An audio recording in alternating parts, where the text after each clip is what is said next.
The light of honor and giving extra recognition to the exclusive, unique, sweet qualities and personality assets of God's precious creation, the woman, as Ash so precisely stated. You will never see a woman involved in some crazy shootout. Let's just take a closer look at our very own CEO, and you will perceive he was well raised and trained by a dynamic woman, who is no one else but his mother. It was so touching in hearing Ash commenting so praisefully, honor his mother and all other deserving virtuous women in his life. And of course, another virtuous woman we all as founders can't help but notice and to whom we all are greatly indebted to is the wife of our CEO.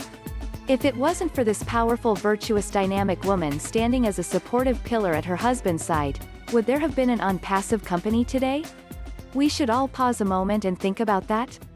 Then we will all understand clearer why we should all be honor and lift her towards the sun as Onpassive's first lady woman of women. Patricio Rivers, Netherlands.